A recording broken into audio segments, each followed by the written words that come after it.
Good morning, conference delegates. My name is Zakir Mohammed, and welcome to the next session of the ICFP conference. For those of you that don't know me, I am one of the members of the board of the ICFP. I think we can all agree that the conference has certainly gotten off to a remarkable start with the words from our ICFP chair, Ms. Marianne Whittles, and the insightful presentation and keynote delivered by Advocate Stephen Powell. Before I hand over to our next speaker, I think I can just reiterate that we certainly do live in challenging times. COVID has certainly changed the way that we've lived our lives, the way that we interact with one another. I think we've come to appreciate the personal time that we get to spend with our families, and it certainly has changed the way that we work. Our conference is meant to be insightful and fun as well. So with that, I'll just leave you with something before I hand over to our next speaker. I recall when we first went into lockdown, a lot of us got used to doing a lot of Zoom calls, and initially we were all keen people would come on video Zoom calls, dressed up very professionally. A few weeks later, some of us got into the habit of wearing a shirt with our pajama pants, and then I noticed that people stopped doing video Zoom calls. And now I've seen that now that the salons and the barbers are open, people are coming back on video. So it certainly has been interesting times. So I've made light of a situation, but these have been challenging times. And I think one of the most important things has been the emotional impact that this has had on a lot of us. And with that, I'd like to introduce our next speaker, who will be discussing maximizing performance and well-being in uncertain times. Our next speaker is Professor Pieter Kruger. Pieter is a consultant, performance and psychologist with 19 years experience specializing in elite performance, both in business and sport, as well as clinical practice. He has a special interest in the design and implementation of high-performance strategies to optimize well-being and performance in high-pressure environments on a systemic, team, and individual level. He has been supporting teams and organizations to optimize their human factor components and equip individuals with the mental capital to act on team and business strategic intent. I think Pieter's got a career profile that some of us would envy. Pieter has worked with a range of South African, Australian, Irish, and English club national and international sporting teams since 2004. He was the performance psychologist for the South African Springbok rugby team in 2015, the Sharks Super Rugby team in 2017 to 2018, and the Sharks Currie Cup champions in 2018. He supported the South African Springbok Sevens rugby team as performance psychologist to win the back-to-back World Series titles in 2017 and 2018. Pieter is also currently the performance consultant for Munster Rugby in Ireland, competing in the European Champions Cup as well as the Pro 14 competition. Professor Kruger, thank you so much for speaking at our conference. I will now hand over to you. Excellent. Thank you so much for the lovely introduction. Ladies and gentlemen, to talk to you this morning, and we're probably going to take a slightly angle today than what you're used to in some of the other sessions, but I think you will hopefully see the value this will add to everything else that you do and the impact this might have. Allow me 1 second just to share my screen with you, and I do want to take you through a few visuals today as we're going to discuss this. Now, it's interesting times in which we live, and ultimately, at the end of the day, we still need to keep on performing while we look after ourselves. And we spent a lot of time looking into the science behind this and what are the things we can do to maximize our capabilities to keep on performing, but not forget the human factor in everything that we do. So as a brief introduction, it was kindly mentioned some of the things we're involved in, but I get to do some interesting things, meeting interesting people and working across the board. So we've got an office in central London, and then we work across the globe pretty much. But just on the screen, you'll see a snapshot of some of the more recent clients we got to work with. So we dip in and out of these environments. And probably one of the most interesting things I've noticed over the last 4 or 5 months, especially during the COVID time, is it doesn't really matter who you are, where you go, what you do. It's the same human brain we use to interpret pressure. So understanding something more about what's going on from a neuropsychological perspective and a biochemical perspective, it helps us to apply ourselves much better once we get back to the everyday environments in which we function. Now, between these clients that we have, we probably did, I think, about 148 webinars to date during this time. And we worked in about 12 countries. We covered more than 6,000 people. So I like to believe that we've got a nice snapshot understanding of what people are going through globally at the moment, but more importantly, some of the things we can do to deal with ourselves in a better way. Now, just briefly in a nutshell, I come from two different angles. So there's the clinician in me, which is the hands-on working at the coal face, and then there's the part academic in me, which is always interested in the evidence-based work. So if there's anything in this discussion today which you don't like, don't understand, can't see how it's possible, please ask. I'm going to try and multitask while I do this to keep an eye on the chat function. I'm going to ask you to do a few things for me as well as we go through the workshop this morning. But I'll try and deal with questions and comments as we continue, although there will be a bit of time at the end for Q&A as well. So with that said, I'm going to take you through a few polls today. As we discuss things, I'm going to ask you some questions. I want to get some stats from the group. So I'm going to ask you on your mobile device, your tablet or your phone, to please just log in on this particular address you see over here, the my.cloudvote.com. So by the time I ask the questions, there's also your access key. So please take a moment, either take a snapshot, take a photograph of the screen, or just write this down somewhere, which will allow you to access the polling option. It will take you to a particular landing page, you enter the access key, and then we can get some information from everybody involved in this call. And once you go there, you will see it's a fairly straightforward and simple way to actually do this. Again, you can see there, apologies, at the top. I assume that's where it's going to take you. But that's the login instructions, my.cloudvote.com, with your access key there.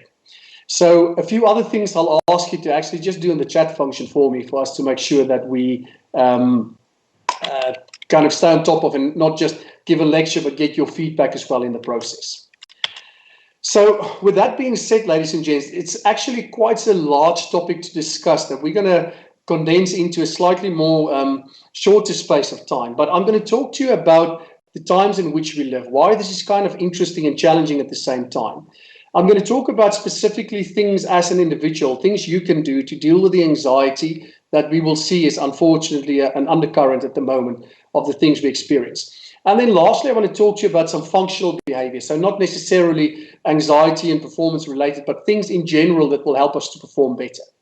So on each of these things, we can probably do a full workshop, but I'd like to believe you're going to walk away from here today with a very nice toolkit, some practical, tangible skills you'll be able to use that will help you to apply immediately from today onwards in your current environment, whether it's professional or personal, and hopefully you can see the difference there. Now, kicking things off, first off, talking about the times in which we live. One of the interesting things we've noted globally, doesn't matter which country, and we worked from the US to the UK, we've looked at Spain, France, Italy, as far as China, Hong Kong, Singapore. So it's a very interesting snapshot. We keep on seeing similar patterns happening. Now, if we just ask a very broad, general question in terms of current biggest concerns, and you can see I leave it really broad, so you can, I'll give you a few options in the polling system in a moment, but there's a category where you can tell me anything that I've missed. I've just given you a few guidelines there. Please log into the app, the login instructions which we've just given you. I'll just go back quickly for a moment. And please look at the question there where you can pick a few things in terms of what's having the biggest impact on you at the moment. If you're struggling to do this, I'll keep an eye on the chat function as well. Feel free to just type it in the chat function. I just want to see what other things getting to you. The odd thing that might make you lose a little bit of sleep, or occasionally, unfortunately, affecting your anxiety levels, or things you are worried about, or just the typical themes running through your mind at the moment. So please take a moment, have a look at the poll, and then I think I might need to do the same thing if I want to see the results, to be able to just give me an indication of this. Again, I'll keep an eye on the chat function as well. Let me just take it back quickly to this login page and allow everybody to take a moment just to get that one down. Chris, you need to just remind me again if there's another way for us to see the results. I'm not sure whether I need to log in as well. I'd love to have a look at what people have to say in terms of where the current concerns seem to be. Ladies and gents, I'll give you a moment to do that. Just get yourselves in there. I'm going to try and do the same thing here. And also, I'm keeping an eye on the chat function, just to see if there are any thoughts coming through this way. So my question to you is just what are the challenges you are facing at the moment? Things in life having a bit of an impact on you.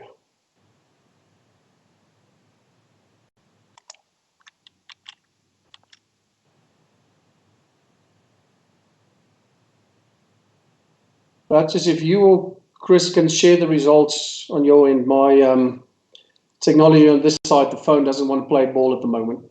So once you have a bit of an indication, just tell me if you can see the polling results coming in. If you can share that in the chat function as well, that would be quite useful. Now, while you do this, and not want to influence the answers you give us here, but we've been seeing a very interesting range of things. So it might have to do with the economy, it might have to do something in the work environment especially, it might be things on a broader level from a government perspective, how decisions are being made, how policies are influencing what we do. For some people, it's got to do at a personal level. There are some concerns about the virus still. There might be people affected from a personal perspective.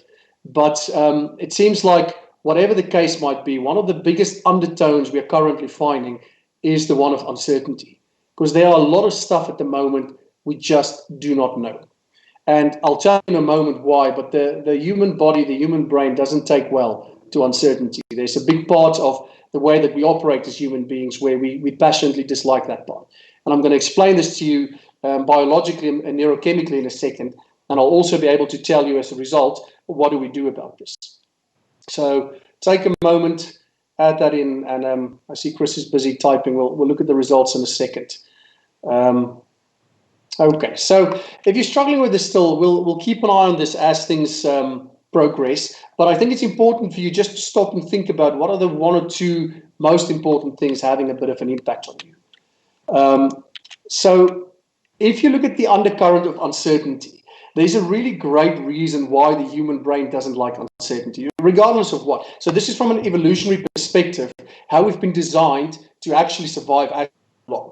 In any situation where you find ambiguity, volatility, uncertainty, the brain just doesn't like this. Now, from an evolutionary perspective, as soon as you didn't know, obviously imminent danger might have lurked around the corner and it was a matter of time before you got affected by this. So there's an actual part in the brain called the orbital frontal cortex. It's kind of the part sitting just behind your skull, above your eyes, it acts like a detector. So it looks in the environment, something seems off, something about the situation which is uncertain or volatile or ambiguous, and it immediately relays it to a different part of the brain called the dorsal anterior cingulate cortex, which tells the brain, hang on a second, everything isn't right. Now, this message will relay itself around to your emotional center. Now, this little thingy you see over here called the amygdala, that's the part that will play a massive role in the way we experience stress. This is the part that will trigger your stress response. The amygdala is the emotional relay center, and it will trigger cortisol, the stress hormone. So everything you experience from a work stress or life stress perspective is either regulated or triggered off by this part of the brain. So almost per definition, if we have uncertainty, if we don't know, the brain tells itself, be on high alert, something isn't right, and it activates this level of a biochemical reaction in the brain. Now, you'll see as we go through the session, this has a knock-on effect on various other areas. But just for the sake of interest, why it becomes so difficult for us to deal with this, there's a part of the brain roughly situated around this area called the insula, which also plays a big role in anticipating emotion. It affects emotion, but it's almost, if you think about before you jump into a swimming pool, kind of back end of the winter, spring is upon us, a couple of nice warm days to come this week. Before you jump into the swimming pool for the first time, that anticipation of almost imagining what it would feel like when your body hits the cold water, that part is regulated by the insula. So this gets overstimulated and activated once this part gets kicked off. Now, why this is important is with the uncertainty, it triggers a stress response. And with a stress response, you can almost imagine how bad this is going to be if work doesn't go according to plan, if things in the economy don't change. So it's this add-on emotional effect that we have, which will have a very significant impact on the way that we think, operate, and act. Now, one last thing I want to add to this before we continue and talk a little bit more about some of the other things related to this is that if you look at how the thinking part of your brain operates, it's known as the brain's prefrontal cortex. So everything that makes you the smart human being that you are is situated and regulated by this part of the brain. Judgment, decision-making, word processing, analytical thinking, deductive reasoning, error correction. So a whole range of things you need to be effective in your job is regulated by this front part of the brain. Unfortunately, this front part of the brain does not fire at the same speed at the same time as the emotional center. So we are either more emotional or more logical thinking. So you can see with uncertainty kicking in, activating emotion, it sometimes takes away from our ability to think logically and straight.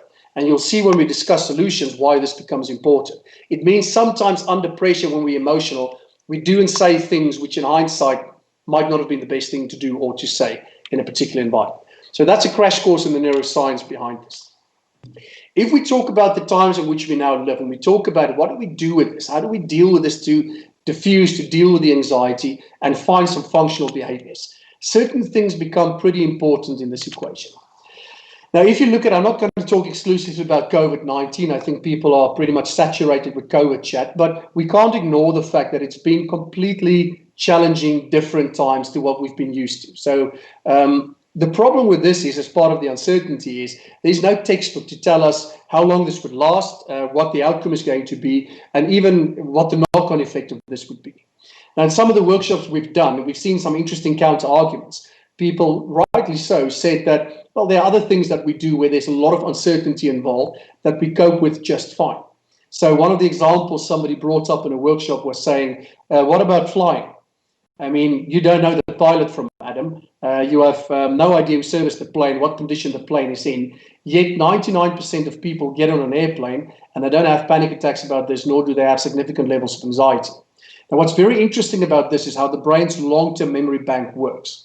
Because in a situation like this, your brain will dip into the parietal lobe and a place called the hippocampus, your long-term memory bank, and it will quickly do a probability calculation based on your own experiences over the last 20 years. And in a 200 milliseconds, your brain will tell you, based on probability, in all likelihood, you can tell me on your past experiences, looking back at over the last 10 years, that 99.9% of all planes that depart will arrive safely.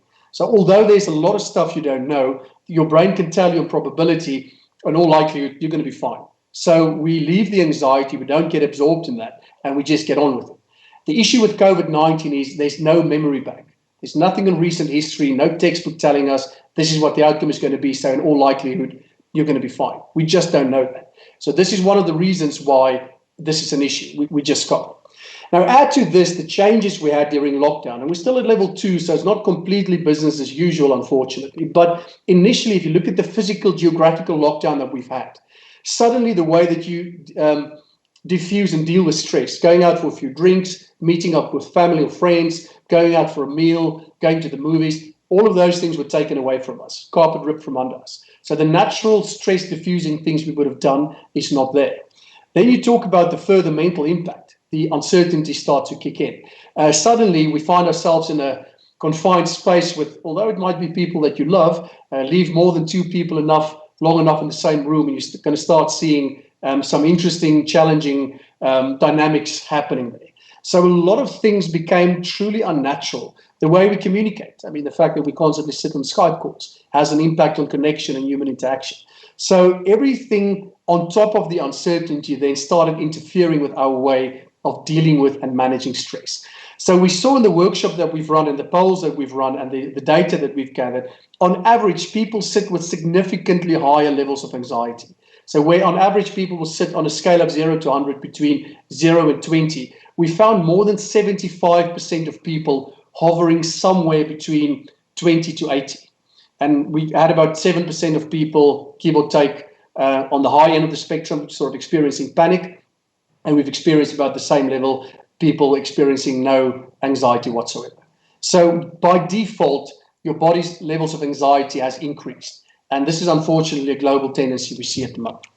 Now, I don't know if you can please make use of your chat function for a moment, but if you can give me a score of roughly where on the spectrum you would sit, where 0 is you're having no anxiety whatsoever, and 100 is you're having, or between 90 and 100 is you're having occasional panic attacks even. If you're willing to share with us on the chat function, it'd be nice to see where people find themselves on the spectrum, because we find only 5 to 7% of people saying no anxiety whatsoever. So please take a moment and just a ballpark figure, give me an indication out of 100 what your anxiety levels are doing at the moment. Just going to see if you can access your chat function. I'm keeping an eye on this just to see if you can actually communicate with me on this one. So this is something we are seeing, it is increasing. With very few exceptions, this is the way people experience it.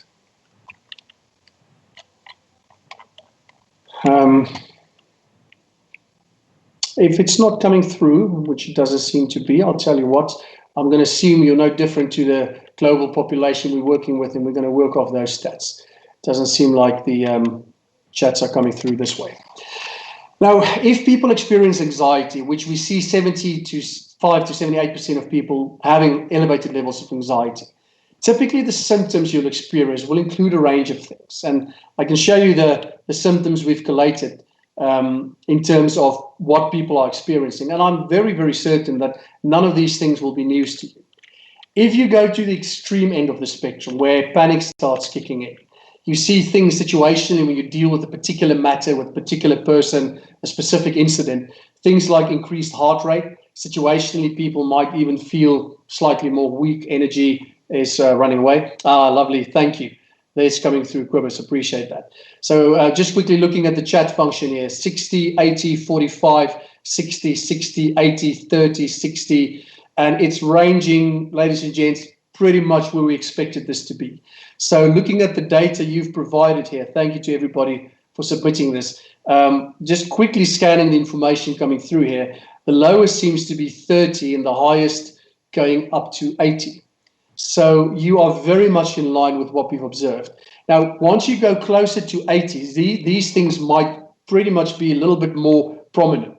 So that sense of terror, the impending doom, you kind of feel situation like things are falling apart. It can become as bad as things like chest pains, breathing difficulties, feeling a loss of control. But those of you who've indicated here the spectrum between 60 to for the 40 to 60 range, you would probably sit with more generalized anxiety symptoms. Now, the generalized anxiety will include things like this ongoing, sometimes lower level, but constantly in the back of your mind, the ongoing worry and the tension involved. Unrealistic view of the problem. So you deal with the problem, but it seems quite exacerbated. It seems way bigger than it probably might be.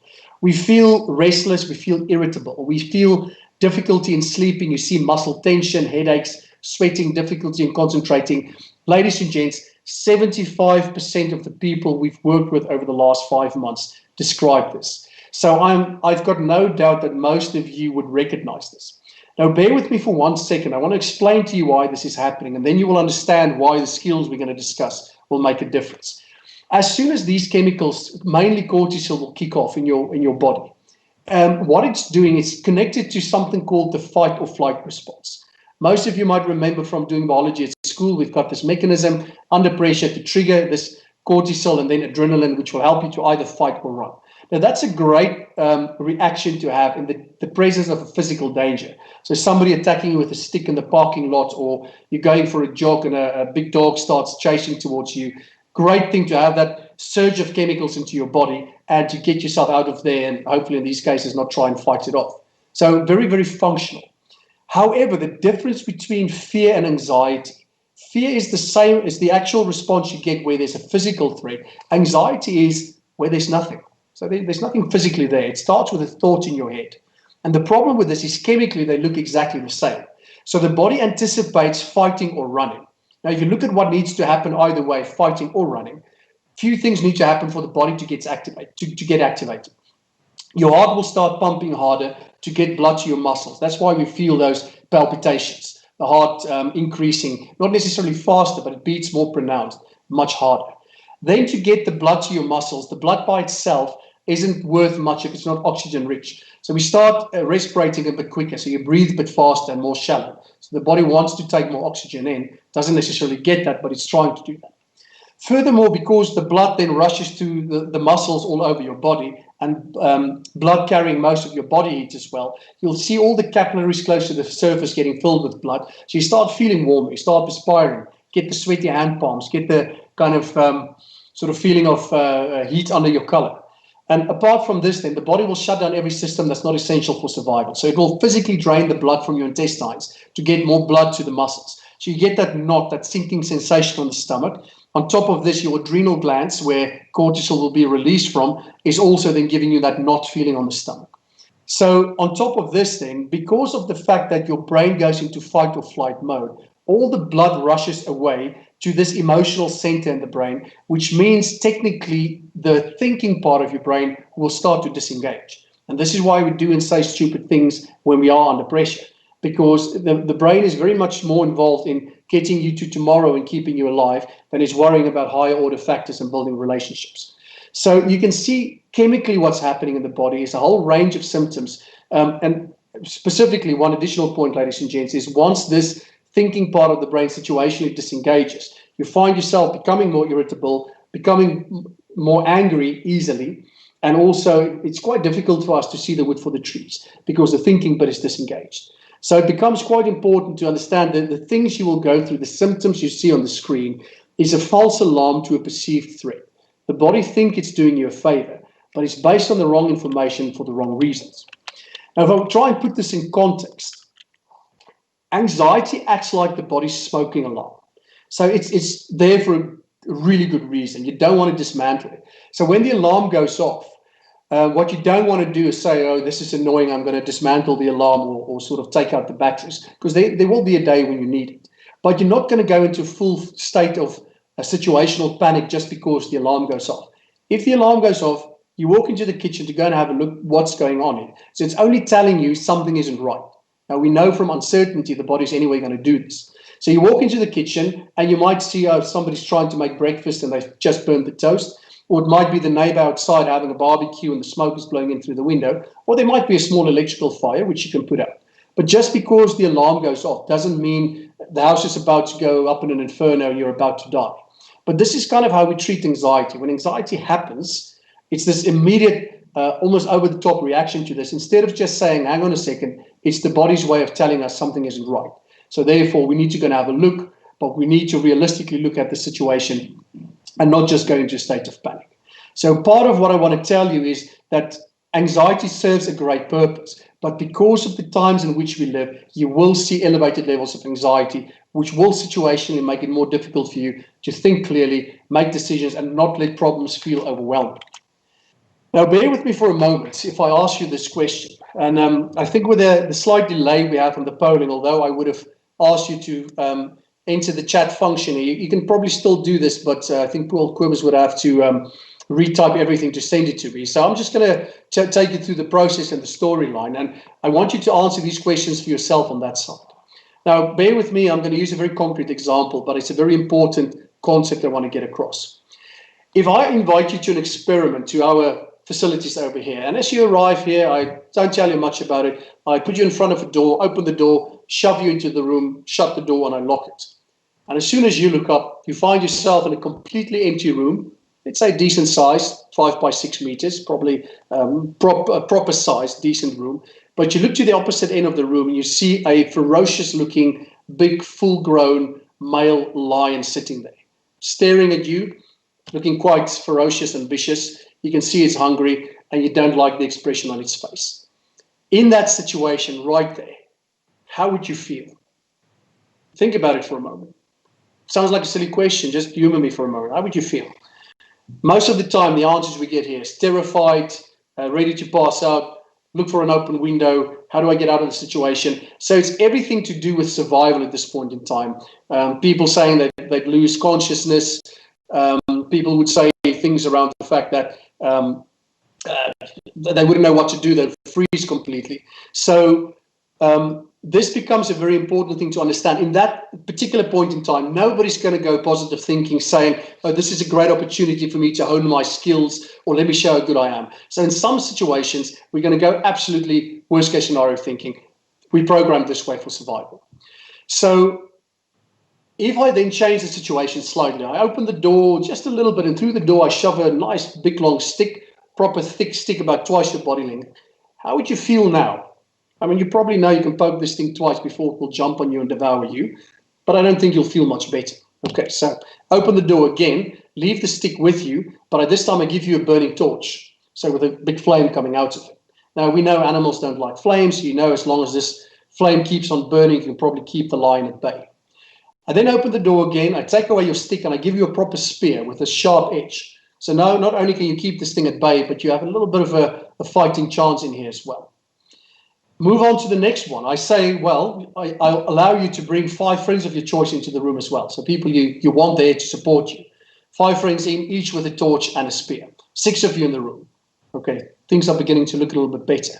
And what I then say is, let's add 10 more people, so 16 of you in the room. I take away the spear, leave the torch, but I give each of you a 9mm pistol with 10 bullets in it. Assuming you know how to work a handgun and you don't try and encircle this thing, I think if you now sort of line yourself up properly, most people will start feeling a little bit better. Now, you're not going to be comfortable with the situation. There's still a lion in the room. But suddenly you feel like you've got a fighting chance. And suddenly in this situation, you kind of feel, okay, now we can do something about it. So if I ask you the question again, how would you feel? Most people would go empowered, something I can do about this. I'm going to take the lion on. So things along this line. Now think about it for a moment. What changed? The room is still the same, still locked in there. The lion is still in there. It's still hungry. So one of the things that changed in there is a very important principle you need to understand. And this is what we call the anxiety equation. This is about the risk-resource ratio, meaning what's the risk involved and what do you have at your disposal to deal with this. Now, if you look at what we call the anxiety equation, this is how we determine people's levels of anxiety. Anxiety equals the actual danger involved, but very often the overestimation of this. So we go worst case scenario thinking, and kind of the threat involved in this divided by your coping capabilities and the resources at your disposal. Now, anybody who understands basic mathematics will know if you want to bring this number down, you cannot change anything above the line. Increasing what you see below the line will still bring the number down. Now, we assume for the moment you can do nothing about the economy, government decisions, a whole range of other things that you cannot control. Looking at the things that you can control, even just increasing this will bring down our levels of anxiety. Bringing down levels of anxiety allows us to apply ourselves better in a high pressure environment. So this is the bit that becomes important. Now, realistically, very often, there are some things we can do, although we won't have control over everything. But we use a very corny saying in sports psychology, control the controllables. Take control over the things you have control over, because if you sit there all day worrying about things you can't control, that's a little bit like sitting in a rocking chair. It gives you something to do, but it takes you nowhere. Even if you sit there and you rock for a day or 3 days or a week, if you get up, you're still in the same spot. So we want to look at the things we can control and not underestimate our ability to deal with it. Because once we contain and control the anxiety, this is where we find ways of neurologically applying ourselves better when the pressure is on. So whether we work with sports people or business people, the difference between getting to the top and staying at the top is not the skill set per se. That plays a huge role. It's about the application of skill under pressure, which is based on emotionally how well can you regulate yourself. So the whole thing around emotional regulation feeding into emotional intelligence becomes a big thing when it comes to the prediction of performance in a work environment. So the point I want to bring across over here is about how do we increase these resources. Even if threat stays what it is, we can still bring the anxiety down and deal with our application of skill in a better way. Now let's talk practicalities here, and we talk about diffusing anxiety. I just see one question coming through from Mr. Johan Swanepoel. How can one implement this reaction in an interview? We actually, there's some great ways you can transfer these things back to how you will deal with things in an interview. And maybe if we can leave that question towards the end, and I'll show you a few other things about how the brain is functioning, this might be of use to you, and we'll definitely deal with a few specific questions there. So one of the most important things is, even if you manage other people, it starts with you. We use that analogy from the airline industry, where they say if the cabin pressure drops and oxygen masks drop from the ceiling, always fit your own mask first before you start attending to the people around you. And this is no different when we deal with managing yourself in a high pressure, high performance environment or well-being. You can have a huge impact on the people around you, team members, family members, but it starts with you. So this one will focus on you first, diffusing anxiety from an individual perspective. When you look at the things we will want to control, I said this earlier, control the controllables. There are a range of things we've got no control over. What's happening with the virus, current economic climate, government decisions, reactions and decisions of clients, other people's behavior, the news, state of healthcare, a lot of stuff we can't control. So we want to look at the things below the line that we do have control over.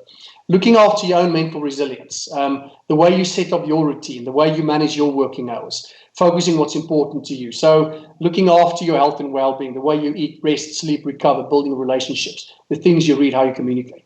So once we get these resources in place, life starts feeling a bit differently, not because the situation changed, but we feel way more empowered to deal with this in a functional way. Now, bear in mind, once we start dealing with diffusing anxiety, I've explained briefly how the brain is operating. So we want to get control over the emotional center, but it starts with changing this prefrontal cortex, the thinking part of the brain. Now, the way your brain is wired from this perspective, in every waking moment of the day, there's a running stream of commentary, a voice, giving commentary, yapping away on everything you experience. Even sitting in this session right now, listening to me, if I ask you to stop and think about it, your voice is telling you something there in your head. I'm not talking about the schizophrenic type of voice. I'm just talking about the main stream of thinking. You'll be sitting there thinking, this is kind of interesting, I want to see where things go. Or you might sit there thinking, I don't know what the hell this guy's talking about. Either way, there's a voice which will determine the emotion that you have in the moment. Now, changing this voice, changing the narrative, changing the story in your head, changing the thoughts, whatever label you want to put on this, has a huge impact on how it regulates the emotion. Although there are probably around 20 things we can discuss, I want to take you through 3 very important subheadings which will help you to get better control over the anxiety. I'm going to give you a few practical things under each of these. One of the first ones we want to discuss is called the Wellbeing principle.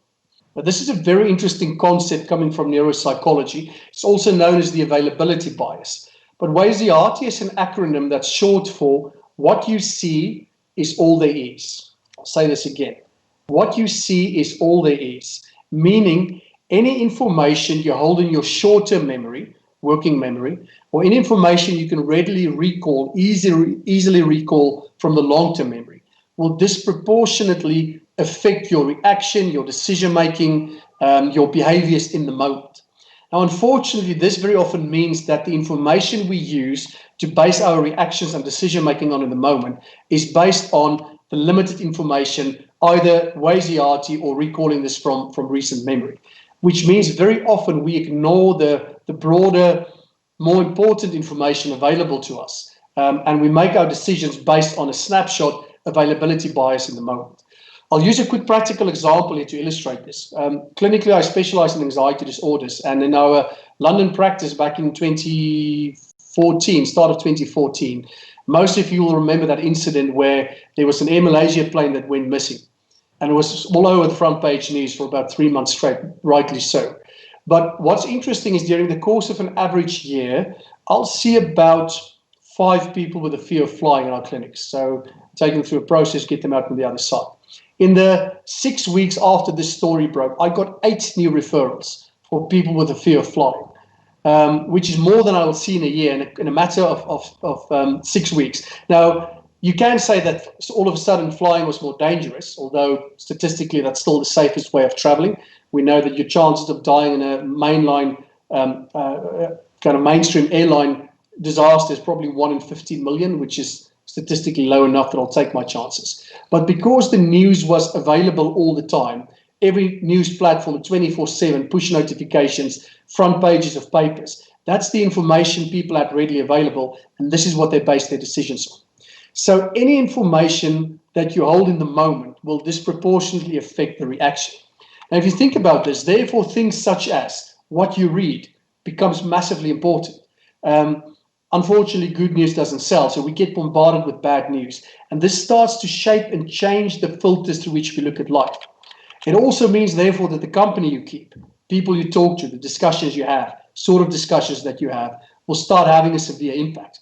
It's a very unscientific thing to say, but we have a pop psychology saying that you become the average of your 5 closest friends. Because for this very reason, the sort of conversations you have, how you discuss things, can very, very quickly rub off on you and start changing the filters and the thought processes. But probably the biggest evil from this perspective at the moment is social media, because of the unbelievable amount of misinformation out there. Now, if you look at the way the brain is designed, we were never designed to ignore information. We were designed for survival and safety reasons to seek out new information, to the extent that if you do it, your brain will reward you with a spike of cortisol, which is part of the brain's reward network. It gives you a feel-good effect for finding new information. But furthermore, what we see is once you've read something, you cannot unread it. And once you've heard something, you cannot unhear it. So exposing ourselves to this will start to disproportionately affect your reactions. I know they have a big thing on this in intelligence analysis, the way that the intelligence community operate as well. If you look at the way that they groom extremists, for example, it's continuous feeding bits and pieces of information to them on particular topics. So it means later on the reactions that they have are very much based on what's available to them and not having perspective on things. So ladies and gents, be very careful when it comes to these factors. What you read, how often you read this, who you talk to, what you discuss, and where you get your information from. So this has a very, very big impact on changing the emotions we have, not only raising the anxiety levels, but changing reactions, behaviors, and sort of situational ways of dealing with particular aspects. So this is the first one. Be aware of the Wellbeing principle. Secondly, we need to understand and normalize anxiety. If I didn't tell this to you beforehand, probably most of you in isolation would have thought you are the only one struggling at the moment. And one of the most interesting things we've noticed during these webinars that we've been doing over the last 5 months is almost the sense of relief people get when they realize it's not just me. It's not just me struggling with sleep. It's not just me being more irritable and more snappy. It's not just me kind of feeling that this is untenable. So all of these things you're experiencing, 78% of people sit with this. And just looking at the 50 of you who've given me feedback here, your anxiety levels ranging between 40 and 80. This is you. This is us. This is people in the world at the moment. So understand firstly that anxiety is normal under the current circumstances. And we're not going to just let you kind of stay in that state, but firstly understand by default this is going to happen. So understanding the anxiety equation, we know unless there are, despite the fact that there are things we cannot control, there are things we will have control over. And these are particular aspects we want to have a look at. Furthermore, talking about diffusing anxiety. Firstly, understand everybody's feeling this way. Secondly, once you understand the equation and you see you can increase the resources at your disposal, you know that the anxiety will start coming down. If you struggle with this, it's something we tell people to do. If the anxiety keeps on coming and you're struggling to focus at work, give anxiety a name. Now, sadly, the anxiety-provoking thoughts will manifest and sit with your mainstream conscious logical thinking. So this all happens in the brain's prefrontal cortex. But at least if you can compartmentalize and separate the worrying thoughts from the mainstream thinking, it makes it easier to deal with it. And if I say give anxiety a name, call it the time wasters, or say I'm having these intrusive thoughts again, or these are the gremlins or the demons. So at least acknowledge these thoughts that will keep on popping in there, because it doesn't mean just because the thoughts are there, it's you wanting to think it, but nor does it mean that it's correct and that it's necessarily reality. This is what your brain will be doing. But ladies and gents, if you struggle to do this, one of the best exercises you can do for yourself, it comes from the domain of mindfulness, is the ability to try situationally to disengage from thinking. Now, it's a lovely exercise I like to do with either elite sports people or business people, doesn't matter. It's something called the 5 senses experience. And it works in the following way. Please try and do this with me for a moment and just see the effect of this. As you're sitting there in the office or in your study or in your living room, wherever you find yourself at the moment, you would have been spending quite a bit of time there in the last few weeks, I would imagine, so you know the environment. but very often we look but we don't see. So the 5 senses experience is about trying to engage all 5 of your senses and keep them engaged. I'll tell you in a second neurologically why this makes a difference. So as you are sitting there, I want you to have a look around. Just look at some of the detail and give yourself running commentary inside, sort of in your head, in terms of what you see. So I want you to look at colors, detail, proximity. If there's a pen lying around, look at the inscription. Look at the painting on the wall. Look at the carpet. Look at the tiling, the flooring. So just have a good look around and give yourself running commentary on everything that you see. Just notice your environment. Keep that going and add to this the auditory sense. Listen. You can hear the buzz of the computer in the background. You can hear a couple of cars driving by. Keep on looking at the might hear a few muffled voices outside. So keep on looking, keep on listening. Now add the tactile sensation. You wouldn't have been aware of this, but if I tell you this, you'll immediately feel it. As you are sitting there, you can feel the chair pressing up against your legs. You can feel your feet touching the ground. You can feel your fingers being interlocked, or even something like your collar or your clothes touching your skin, your watch around your arm. Feel it. Keep on looking, keep on listening. And then bring in the taste and smell sensations. If you have your cup of coffee there, smell it. Taste it for a moment. Describe the taste. And try and keep this going as much as you can. Now, what you will find quite interesting doing an exercise like this is, firstly, it's very difficult to keep all 5 senses engaged. If you're good, you're going to end up with 3. If you're superb, you're going to maybe add a 4th one. But what it will do is it floods your prefrontal cortex, your working memory, with information from the environment, which means you cannot have worrying thoughts at the same time. They are being operated from exactly the same part of the brain. So whether it's you running out before a World Cup final or having to play a golf game and hitting your first ball, teeing off, or whether it's you sitting in a boardroom or you driving, it doesn't matter. You can do this because it's not a dangerous thing to do. It keeps you in the moment. But neurologically, it cuts down that voice of uncertainty and worry, and it helps you to be where you're supposed to be, which is in the moment. So something you can play around with, a very effective skill to do. So that's the second thing. So the first thing is become aware of the Waziati principle. Secondly, understand and normalize anxiety, deal with the thoughts in your head.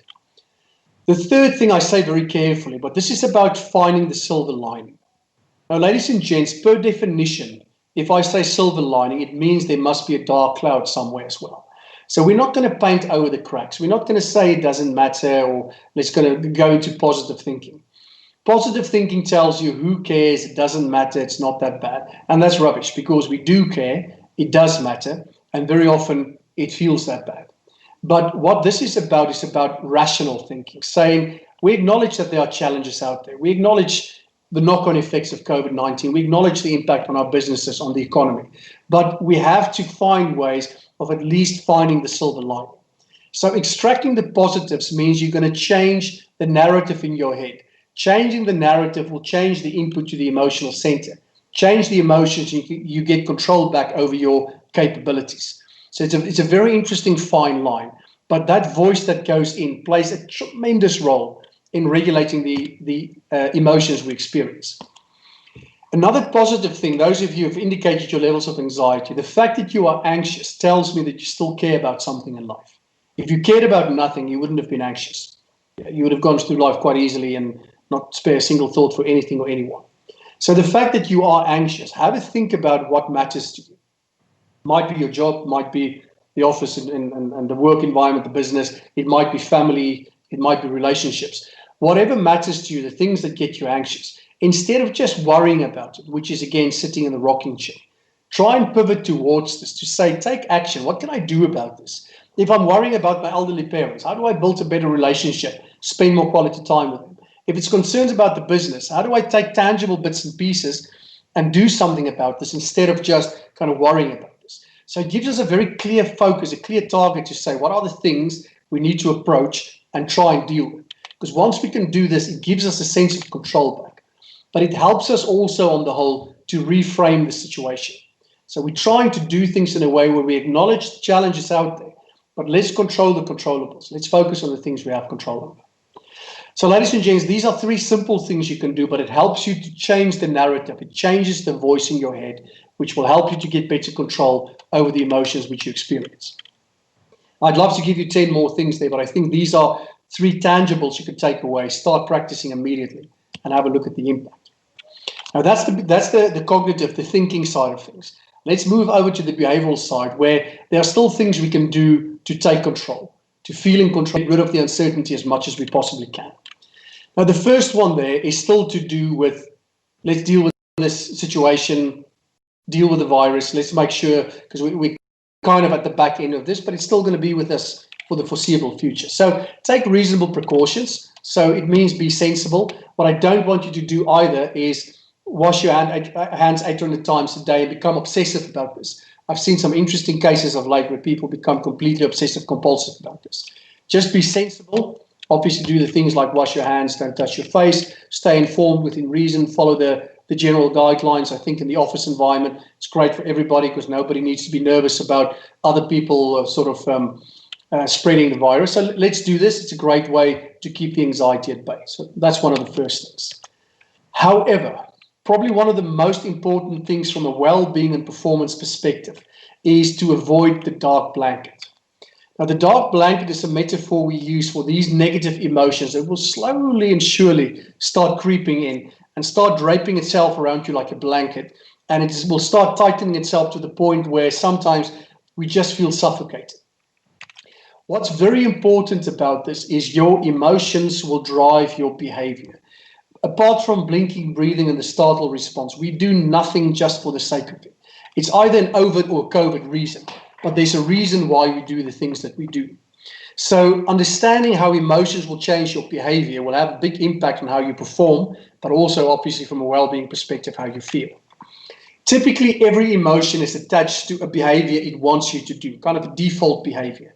You get frustrated, and you want to let rip, take it out on other people, and tell them how things are, be irritable, be snappy. You get anxious, you want to sit there, don't want to talk to people, you want to think things through, you want to spend time in that rocking chair. Same with depression, you avoid people, places, situations, don't want to get out of bed, can't bother to go to meetings. It's a whole range of negative things happening there.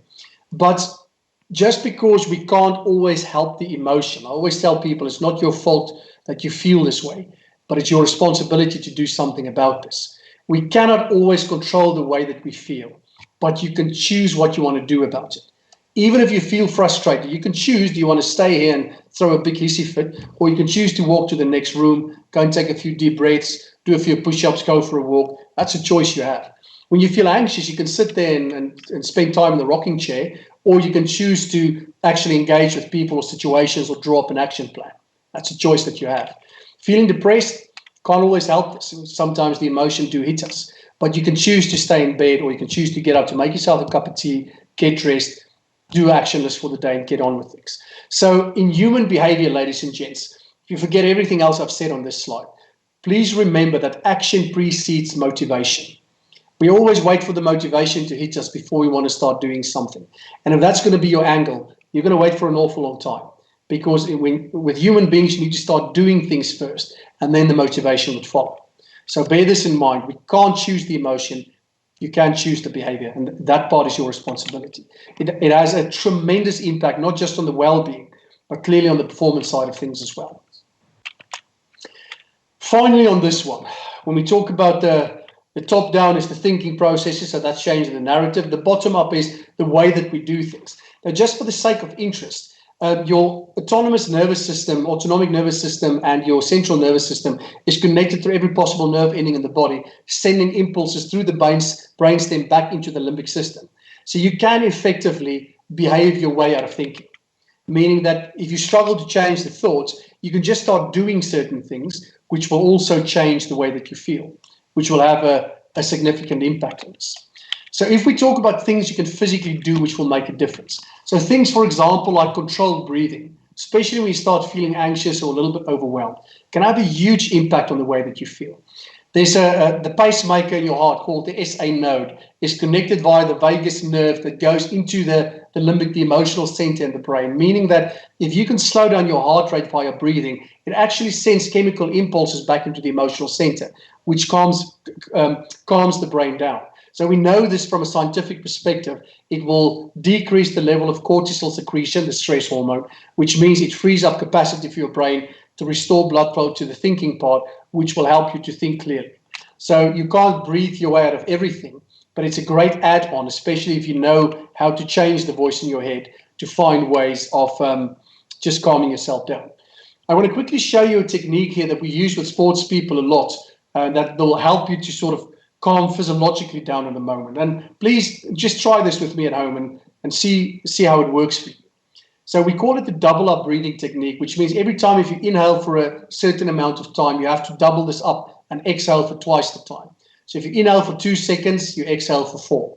Inhale for 3 seconds, you then exhale for 6. Get the picture. Inhale for 4, exhale for 8. If you've got a great lung capacity, you can go for the 5 and 10. But most people start running out of breath on this one. So just do this with me for one cycle and feel what it feels like. Now, usually what we will do is we'll stay inhale for 2 seconds, exhale for 4 at that level for 20 cycles. And then you move up one level, you inhale for 3, exhale for 6, 20 cycles. I'm just going to take you through one of these. Try this. I want you to see physiologically what happens. So here we go. So let's inhale for 2 seconds. Double this up, exhale for 4. Inhale for 3. Double it up, exhale for 6.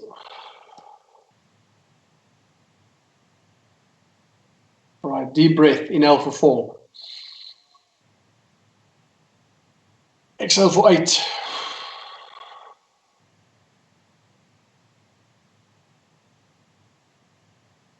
What you'll find if you do this, you kind of sink back into yourself. Physiologically, the body starts calming down.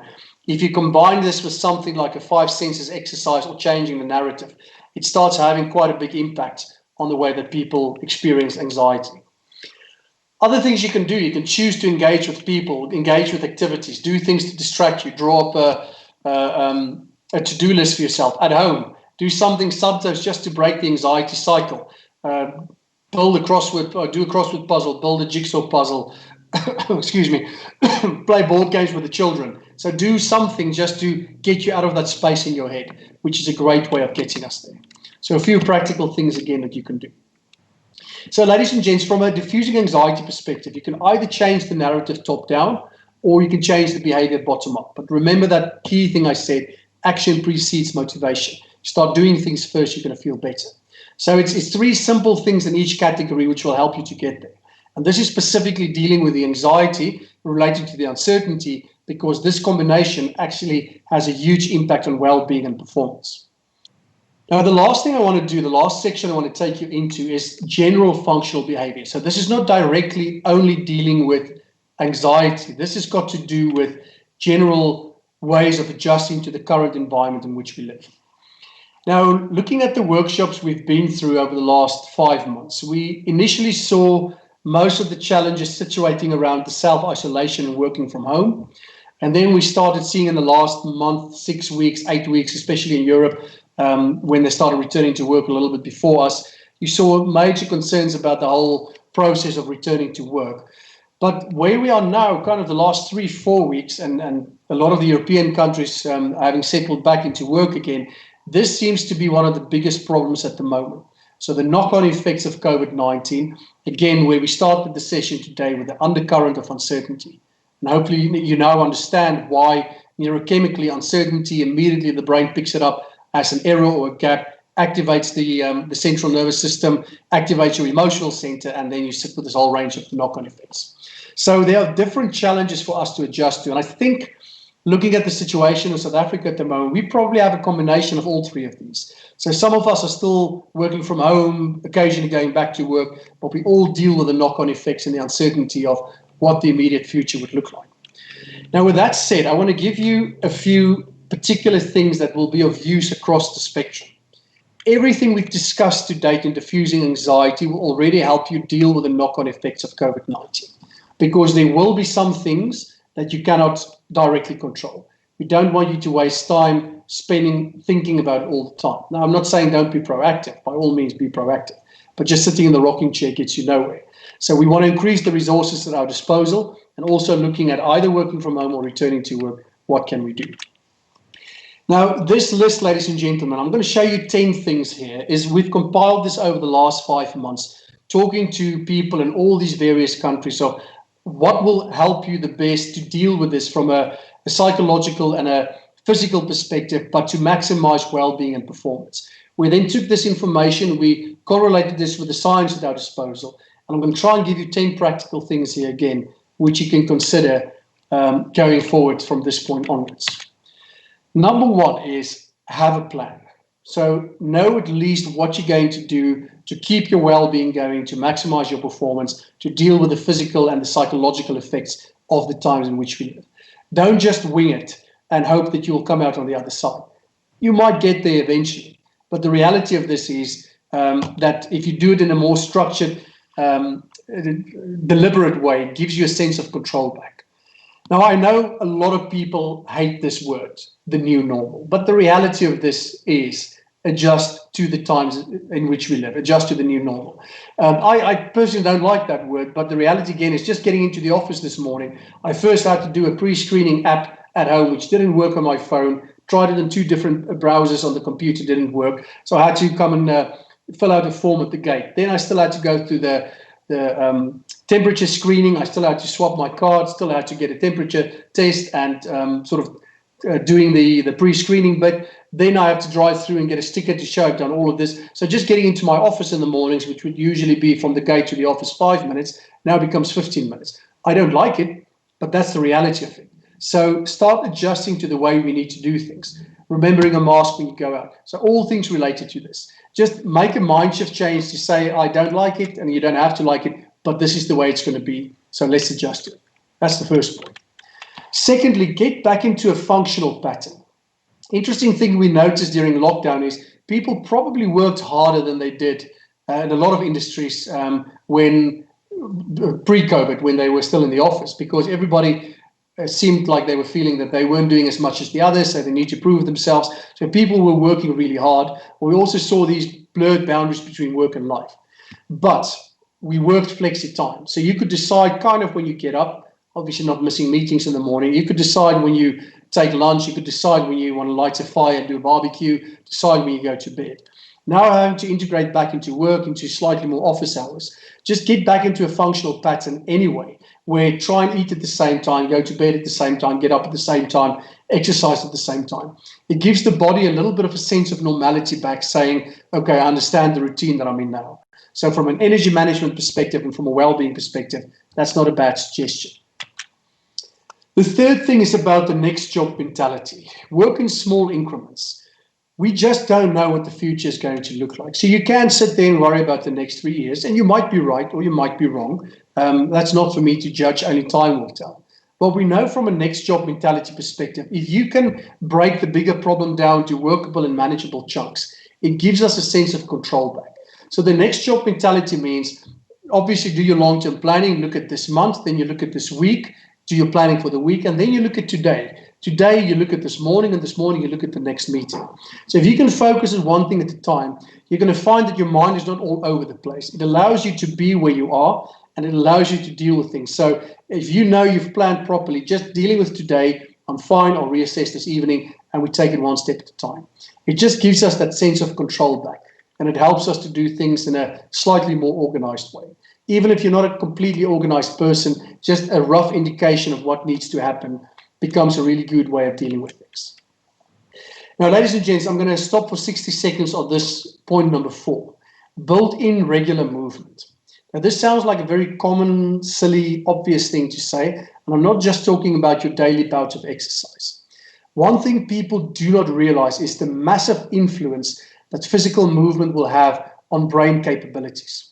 Now, without trying to turn you into a quasi-scientist here, I'm going to give you a 60-second scientific overview of why I'm saying this.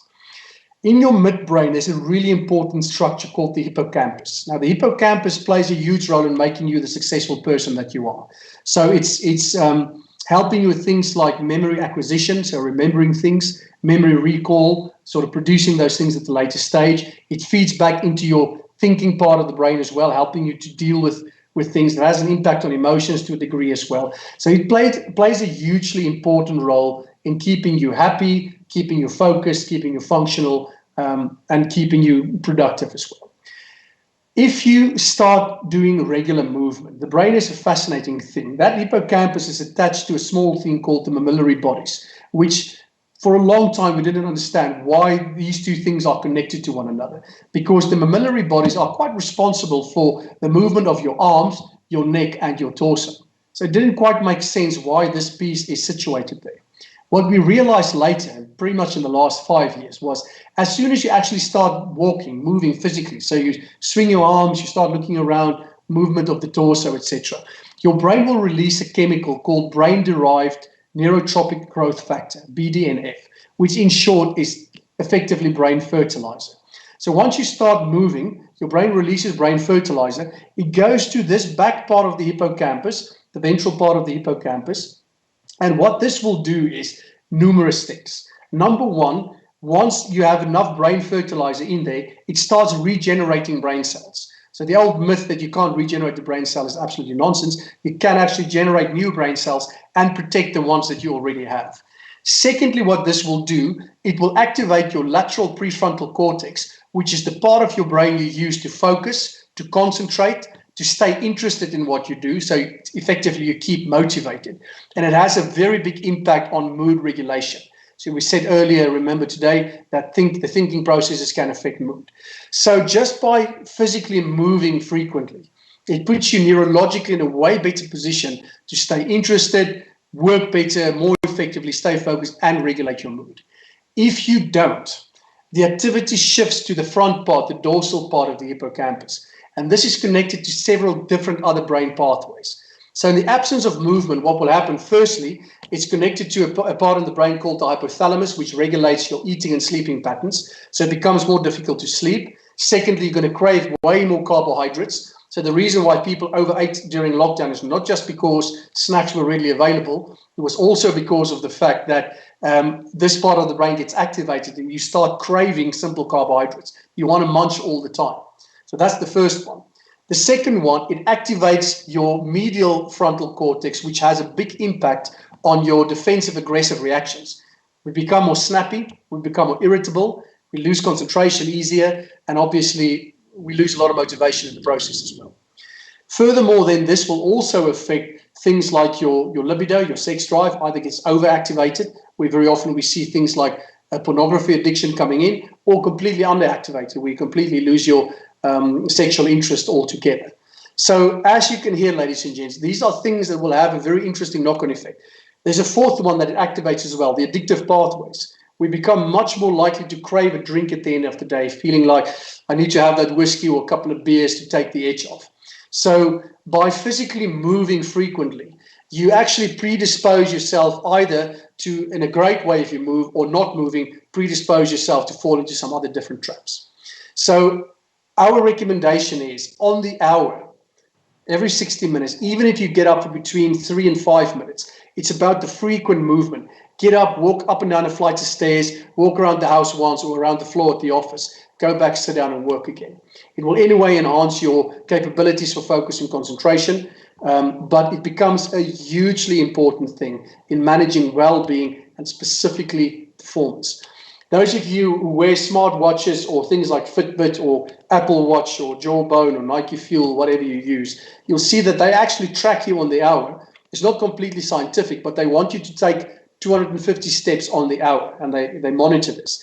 Now, the 250 steps is not that significant, but what is quite significant, it tries to get you to move on the hour, because they've realized via research and the science available to us why regular movement will play such a big role. So please bear that one in mind. Clearly, this will feed into number 5. It will be easier then for you to eat healthily, minimize the alcohol intake, drink enough water, which plays a huge role also. Just on the water, ladies and gents, about 75% of your brain is water and 70% of the body. So as little as a 3% drop in hydration levels can have quite significant impact on things like energy, strength, things that you will use during the day to have enough energy to do what you're supposed to be doing. So small things you can do, big difference. From a water perspective, 2 liters of clear fluids per day, at least a liter of that before lunchtime and a liter afterwards, but keep on sipping away. Try and do at least one creative or brain stimulation activity per day. So try and do something where you engage your brain in a healthy way, which is again activating brain fertilizer as well, on top of the movement that you will build in there. Try and read something interesting, which is another great way to stimulate your brain. and try and keep it non-COVID related. I think we've reached our saturation point on that one. So try and do this. Avoid the rocking chair effect. So let's have a look at the things you can control. You can sit there, worry all day long, but it's not going to change a single thing. As I said earlier, when you get up, you're still in the same spot. So rather spend the time drawing up an action list of the things you can actually control and try and spend your time and energy on this in a way more constructive way, instead of just sitting there worrying about what might happen. If and when possible, get outside, get some fresh air. Not only will the fresh air be good for you, but another way to enhance the brain fertilizer is your optical nerve running through the mammillary bodies into your occipital lobe at the back as well, will have a big impact on the release of the brain fertilizer. So any situation where you can see depth perception has a great calming effect on us because it releases certain very functional chemicals in the brain. I mean, think about it. That's why being next to a river, being by the seaside, being in the countryside, we have depth perception has a huge calming effect on the brain. So if you constantly sit in an office all day long, you kind of have limited capabilities to see into the distance, not necessarily a great thing. So if you can, try and do this as well. And then finally, one of the best ways to keep us sane, to keep us happy, and to keep us engaged is connecting with people. Now, I said earlier, Waisiati principle, be careful who you talk to, but usually if you pick like-minded people, spend quality time with family members, with a few friends, now that we're allowed to have some more interaction again, just make sure that you don't get stuck in that rut of just working yourself to death and going to bed, getting a bit of sleep, get up and working yourself to death again. It becomes a very important thing. Now, if you look at this list, it's by no means rocket science, but it's definitely brain science. And brain science meaning that if you do these things right, it will have a significant impact. Marika, I see your question there on an example of a brain stimulation activity. That would usually be anything we have to either remember, recall, or use creative thinking. So something like doing a Sudoku, that's stimulating. Something like building a puzzle, for that matter, figuring out proprioception, what needs to fit where, that will fit into that category. Something along the lines of playing board games, that fits into that category. And there's some interesting brain games you can play on your phone, although we prefer people to stay away from technology a little bit because of how it affects your dopamine levels. Typically, something like that would come into the category as well.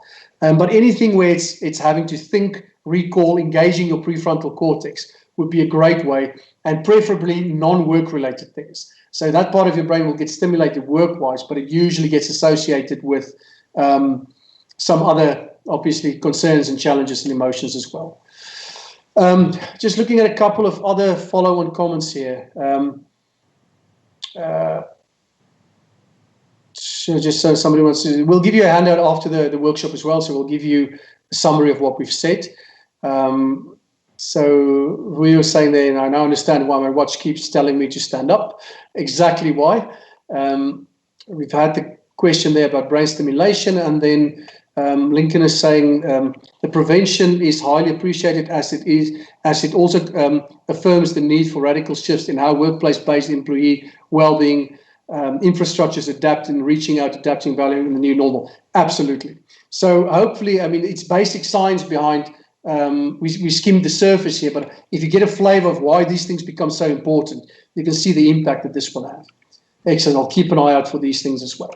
But as I said, ladies and gents, not rocket science, but definitely brain science. So it's small things, 1%, that can make a big difference at the end of the day. Taking you to the last one before we'll leave about 8 or 10 minutes for further Q&A. If you are still working from home and you still need to, you can't go back to the office yet, just a few things we've noticed talking to people across the globe which will enhance and maximize things. Try and have a clear schedule and clear boundaries between work and life. The issue is if your laptop is there and your study is there, you can keep on working, and usually, if we can, we do. So decide at what point are you going to draw the line, and at what point life will begin, and you can leave work behind a little bit. I think that becomes an important thing. Try and work in blocks of 20 minutes at a time, uninterrupted. Now, I know that sounds bizarre and weird, and maybe that's a discussion, a workshop for another day. But if you look at how the human attentional system works, mainly functioning on dopamine, which is the key neurotransmitter you use to stay focused and to concentrate, your body can only produce this for roughly up to 20 minutes at a time. So even if you try and push through, you'll find your brain's going to hijack you quite a few times in an hour sitting there. Now, that's okay if you then push through for an hour, but at least on the hour get up. But if you want to maximize your capacity to work effectively, work in blocks of 20 minutes. Do take timely breaks. Combine this with everything else that we've just said. Get up, walk, go and get some water, just get some fresh air. Just take a stroll for 5 minutes, come back and keep on working thereafter. Try and keep the workspace apart from the living space. If you have a door to shut, do that. Otherwise, at the end of your working day, at least put the laptop away. Allow yourself to not constantly have to face work serving as triggers for you to worry about work-related aspects. And a very small but very noticeable thing is never take work into the bedroom. At least that one space needs to be there to keep it a tranquil space, something that you associate with sleep, rest, recovery, pleasantness, and not something you associate with work or with problems. So a small thing, but making a big difference. We have a separate workshop we run on the functionality of sleep, because so many people during this lockdown period struggled with it, and hopefully you can understand why, because biochemically you would have been affected quite significantly. But maybe for another time, we'll include a few reading bits and pieces on managing sleep as well. So ladies and gents, I'm going to summarize this and then leave 5 minutes for Q&A if there are any particular other questions coming through. We always try and ask people after we do a session like this, pick the one or two things that would be of use to you and just see if you apply this for the next 21 days, if you can get a new good habit instigated. So it's a good way to get the ball rolling. But what you can do to maximize your performance and your well-being during this time is firstly become aware of the voice in your head and try and find ways to change the narrative.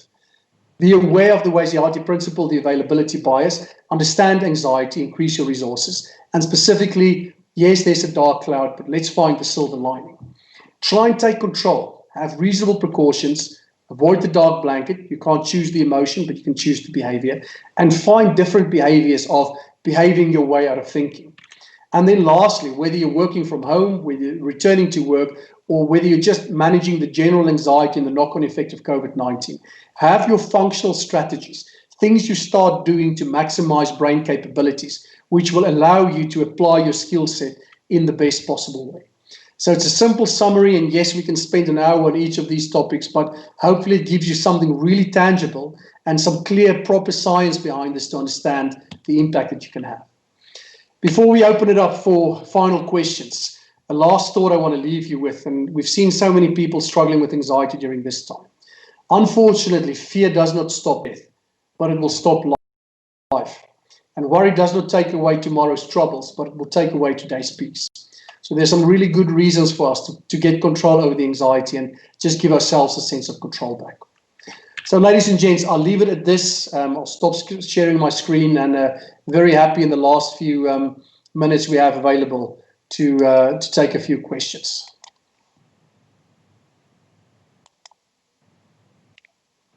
I see a question coming through. Mohammed is asking, what would you consider as the new normal?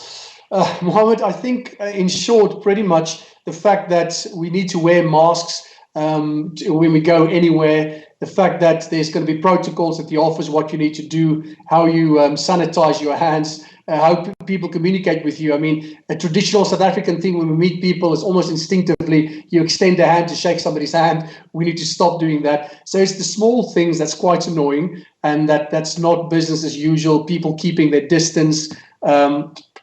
People maybe, I think, changing the way we work, maybe more remote things than face-to-face things. Hot desking, changes in the work environment. I think a lot of these things will be with us for the foreseeable future. It's not like pre-COVID, but again, it's not the end of the world. It's something we can adjust to quite easily. It just needs to be a conscious decision that we make. Heidi is also asking a question, any ideas on things you can do with your team to also address and motivate them? Heidi, yes, that's a completely separate session by itself.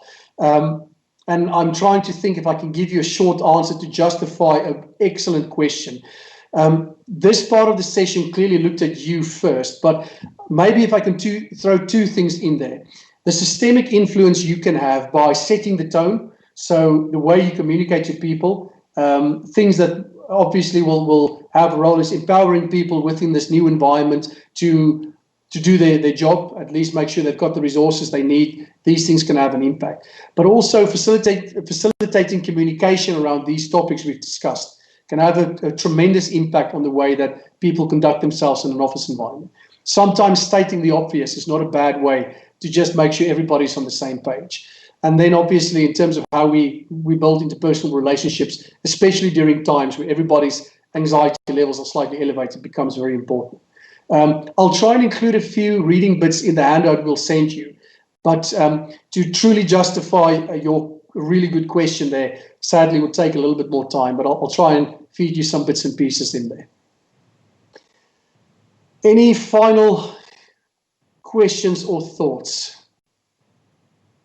Ladies and gents, if there's nothing else, like I say, we'll gladly send you a summary of the session plus a few additional resources. But I do hope you take a couple of tangibles away from here, and that might help you in the immediate future just to in a space where you can maximize your own capabilities and ensure that you look after your well-being in the process as well. Thank you very much for your time, and I do hope you enjoy the rest of this excellent conference of yours. Thank you very, very much, Professor Kruger, for that very, very insightful presentation. I think certainly having a look at a lot of the comments that have come through, I can see that it has been beneficial for a lot of the delegates. I think certainly from my side, it's helped me to understand a lot of what I've been experiencing over the last couple of months. My friends and family have been experiencing the level of emotional exhaustion we sometimes feel weak, where you constantly have to be switched on for Zoom calls and because we're at home, we tend not to take breaks when we need to take breaks and switch off from actual work. So thank you very much, Professor Kruger. That was a lovely presentation. Delegates, we're now going to head into our first comfort break for the morning, but before you leave, there is a competition. So the prize at stake is a 250 Rand Take-A-Lot voucher. This voucher is sponsored by the University of South Africa. So just one rule, unfortunately, students and employees of UNISA are not eligible to enter this competition. So what do you need to do to win? And get ready, because it's going to require some speed from you as the delegates. The first delegate that posts about UNISA's postgraduate program in forensic auditing on the ICFP's Facebook page will win this Take-A-Lot voucher. So go ahead and start posting. I'm going to repeat that. To win the voucher, the first delegate that posts about UNISA's postgraduate program in forensic auditing on the ICFP Facebook page will win this voucher. We're now heading into our 15-minute comfort break. So I think we can take some lessons from Professor Kruger and maybe just move around a bit, move our bodies, stand up, and come back at 11:45. Thank you.